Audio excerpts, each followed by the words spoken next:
साल था 1945। World war डूब चुका था खून, नफरत और बदले की आग में। पर पैसिफिक के कॉर्नर में एक ऐसी ताकत बैठी थी जो हार का मतलब ही नहीं जानती थी। उसका नाम था जापान। और अमेरिका के सामने सबसे बड़ा सवाल ये था कि इस वॉर को बिना अपने लाखों सोल्जर्स को गवाए कैसे खत्म किया जाए। तो दुनिया के सारे रास्ते बंद हो चुके थे। तब एक ऐसा रास्ता बचा जिसे इंसानियत ने कभी सोचा भी नहीं था। वो था न्यूक्लियर बॉम्ब। बट गाइस, ऐसा क्या हो गया कि अमेरिका को सिर्फ न्यूक्लियर बॉम्ब ही एक ऑप्शन नजर आया? क्यों कोई दूसरे कारण नहीं थे जापान के साथ युद्ध रोकने के? अमेरिका तो बहुत पावरफुल था, पर जापान के लिए उसने न्यूक्लियर बॉम्ब का ही इस्तेमाल क्यों किया? दोस्तों, इस वीडियो के अंदर मैं आपको सब कुछ बताऊंगा, तो इस वीडियो को लास्ट तक देखना। दोस्तों, पहला रीजन हो सकता है कि जापान का डेथ तक लड़ने का कल्चर। जापान की आर्मी का एक गोल्डन रूल था, सरेंडर इज सेम, लो जिमा ओकिनावा साइबन। हर बैटल में जापान लास्ट मैन स्टैंडिंग तक लड़ता था। ओकिनावा में ही 2 लाख डेथ्स हुए थे सामने वाली पार्टी के। यूएस जनरल शौक में थे कि अगर एक आइसलैंड लेने में इतना खून बह रहा है, इतने लोगों की जान ले रहा है जापान, इतनी खतरनाक आर्मी है उनकी, अगर हम अब यूएस से जापान के अंदर घुसेंगे तो हमारा वो क्या हाल करेंगे? क्योंकि यूएसए के सोल्जर को भी नहीं छोड़ने वाला। यूएस इंटेलिजेंट का मानना था कि 10 लाख अमेरिकन सोल्जर्स और 40 से 50 लाख जापान सिविलियंस की जान जा सकती थी अगर हम जापान के अंदर घुस के आर्मी वॉर करते तो, मतलब सेना की लड़ाई करते तो।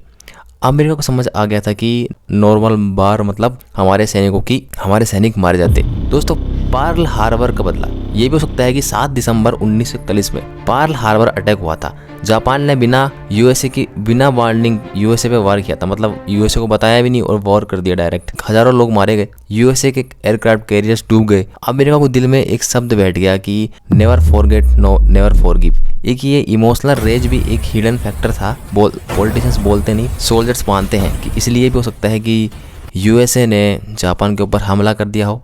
एक तो जापान की आर्मी इतनी खतरनाक, और दूसरा कि पर्ल हार्बर की जो अटैक थी उसके लिए हो सकता है। दोस्तों, तीसरा एक और जो रहस्यमय कारण है जो कि बहुत लोगों को पता नहीं है, वो है द मैनहट्टन प्रोजेक्ट। इस प्रोजेक्ट के अंदर दोस्तों 6 लाख लोग इन्वॉल्व थे। $2 बिलियन का इन्वेस्टमेंट था इसके अंदर। Top physicist, top doctors, top scientist इसके अंदर थे। सीक्रेट लैब बनाई गई थी, मिडनाइट तक टेस्ट चलते थे इसके। बॉम्ब बन तो गया, पर एक प्रॉब्लम, न्यूक्लियर बॉम्ब को टेस्ट कहाँ करें? अब हम समुद्र में यहाँ पे टेस्ट करते हैं, पर इससे कोई फ़ायदा होता नहीं, क्योंकि उस टाइम के लोग समझते नहीं थे कि न्यूक्लियर बॉम्ब की पावर कितनी हो सकती है। इसलिए उनको एक रियल वर्ल्ड वॉर जोन चुनना था, जो उनका दुश्मन कंट्री भी हो और एक वॉर जोन भी हो। ये हो सकता है, ये बहुत बड़ा इल्ज़ाम है, पर कुछ लोग इसके बारे में बात करते हैं कि ये वॉर जोन यूएसए ने जापान को चुना, जापान को एक हथियार बनाया न्यूक्लियर टेस्टिंग का। साइंटिस्ट को रियल वर्ल्ड डाटा चाहिए था। ये डार्क ट्रूथ है, जैसे बुक्स में क्लीन करके लिखते हैं। ये बहुत कम लोग मानते हैं, पर जापान के और यूएसए के कुछ लोग, अंदर के लोग, ये सब मानते हैं कि ये भी हुआ होगा, पर ये डिबेटेबल है। दोस्तों, लास्ट और सबसे मोस्ट इंपॉर्टेंट फैक्टर है गाइस, यूएसएसआर फैक्टर। ये यूएसएसआर फैक्टर बहुत बड़ा फैक्टर है, क्योंकि सबसे बड़ा रीज़न है जिसे टेक्स्ट बुक आपको स्किप कर देती है। यूएसएसआर मतलब रशिया को दिखाना चाहता था कि वर्ल्ड वॉर ख़त्म तुमने नहीं, हमने किया है। क्योंकि वर्ल्ड वॉर के अंदर 2 महाशक्तियाँ थी, एक तो यूएसएसआर और दूसरा यूएसए। क्योंकि जापान सरेंडर करने नहीं वाला था, इससे पहले ही जापान सरेंडर करने वाला था, उसकी हालत नहीं थी लड़ने की ओर। लेकिन यूएसएसआर भी जापान पर अटैक प्लान कर रहा था कि अगर हम जापान को हरा देते हैं तो हमारा एशिया में दबदबा बनेगा कि हमने इतनी बड़ी पावर को एक झटके में हरा दिया। अगर रशिया जापान को हरा देता तो एशिया का हाफ रशिया के कब्जे में आ जाता। सबके सब जो रिस्पेक्ट जो आज यूएसए को मिलती है, वैसे अब तो नहीं रही।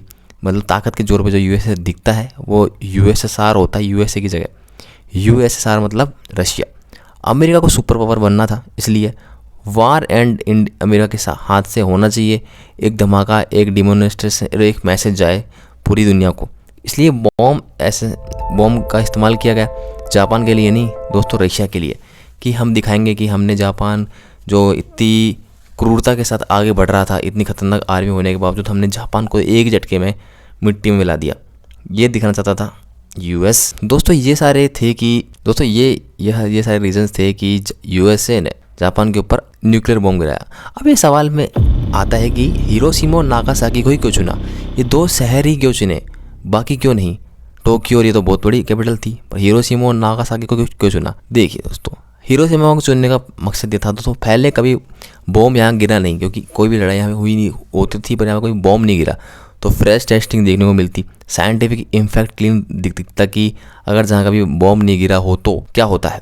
मिलिट्री और सिविलियंस मिक्स पॉपुलेशन थी कि मिलिट्री और सिविलियंस कैसे बॉम्ब को झेल सकते हैं। और ball set valley blast effect 10 गुना ज़्यादा हो सकता था। यहाँ की जो पहाड़ थी वो भी ऐसी थी कि जिससे कि लगेगी ज़्यादा और ज़्यादा एक्सप्लोजन हो सके। अब बात आती है नागासाकी। दोस्तों एक्चुअली कोकुरा टारगेट था, नागासाकी कभी था ही नहीं।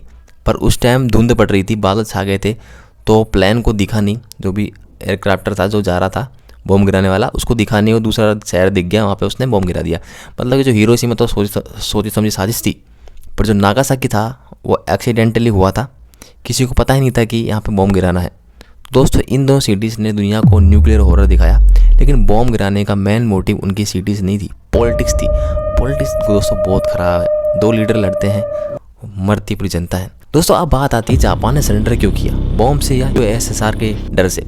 हिस्ट्री में डिबेट आज भी जिंदा है कि हिरोशिमा के बाद जापान नहीं माना, नागासाकी के बाद भी कुछ जनरल्स लड़ने को रेडी थे। बट जब यूएसएसआर ने जापान पर वॉर डिक्लेयर की रशिया ने, जापान समझ गया अगर रशिया ने हरा दिया तो हमारा कल्चर एम्परर सब खत्म। जापान को अमेरिका पसंद नहीं था, पर रशिया से डर ज़्यादा था, क्योंकि रशिया कंपेयर टू अमेरिका बहुत पास में था और कभी वो हमला कर सकता था। जापान तो फाइनल सरेंडर का रीज़न सिर्फ बॉम्ब नहीं, यूएसएसआर का एंट्री भी था। अब कोई सवाल आता है कि अब रियल रीज़न है कि बॉम्ब गिरा है क्यों। यूएसए ने बॉम्ब जापान को हराने के लिए नहीं।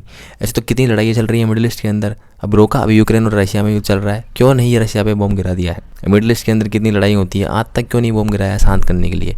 इसराइल कितने लोगों को मार रहा है, इसराइल के ऊपर बॉम्ब क्यों नहीं गिराया। नहीं ना, नहीं गिराएंगे, क्योंकि यूएसए को अपना जहाँ ईगो सेटिस्फाई करना होता है ना, वहीं वो कूद पड़ता है। इसलिए ही यूएसए ने अपना ईगो सेटिस्फाई करने के लिए जापान के ऊपर बॉम्ब गिराया।